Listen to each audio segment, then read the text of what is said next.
What is going on, everybody? It is Craig, and here we are at movie number 91. We are very, very close to that 100 goal. Still haven't decided if we're going to go beyond it. Quite frankly, I didn't think I'd get to 100 mid-November, maybe, is what we're on path for. But this movie, Phantom Fun World from 2023, it's a slash and a mask with a little bit of a backstory type movie. Ari Lehman is in it for a few minutes. It's one of those things where they use a horror known named and try to, hey, check it out. It's Ari Lehman. It's Sliss Lowe's. It's Jeffrey Combs. It's, Bill Moseley. Although with Combs and Moseley, I'm pretty much open to see whatever they are in. So in this movie, a young boy who works with his parents at their Chuck E. Cheese type establishment is mercilessly bullied by the rest of the staff, and he kills them all. And I'll be honest with you, those fuckers deserved it. However, the father doesn't want his son to be caught, so then he kills two cops, and somehow nothing really comes of it, and they abandon him in the funhouse. And that's it. And then fast forward years and years later, Funwald. They're looking to open up Phantom Funwald, and he's there, and he comes back, and he starts killing people.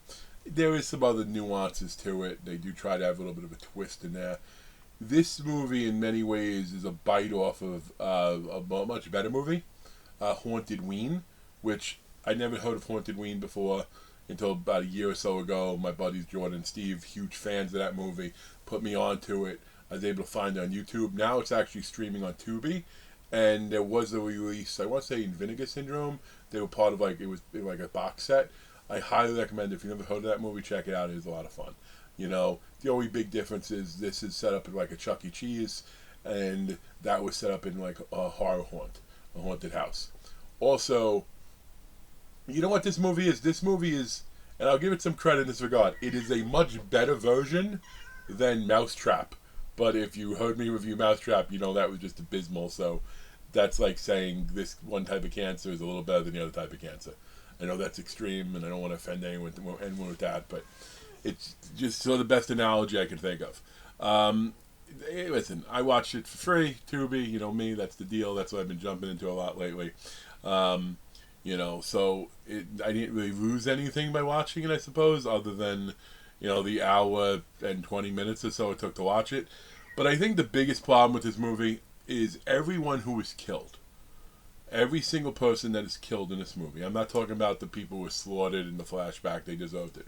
But all the ones who were killed, I'm not going to say deserved it, but I didn't really care.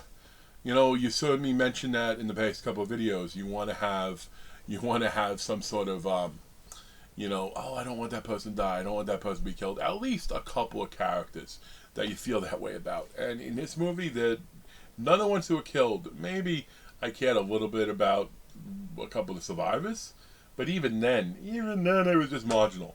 So when you're watching a slasher movie and you don't care about the people involved in it, then they better have that slasher really good. The slasher kills got to be on, like in a Violent Nature. Like Violent Nature, I know the yoga kill was got an award. I want to say it was for Fangoria or whatever the award show is now. The big award show is in horror, and it deserved it. So it made up for not caring about the people by having cool kills. In this one, you didn't have cool kills. You had random cuts, slashes, and it's just, I don't know.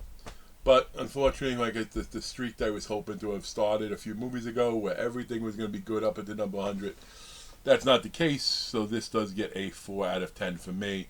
But if you get nothing else from this review, go watch Haunted Ween. It's a fun throwback flick. Till next time, folks. Peace.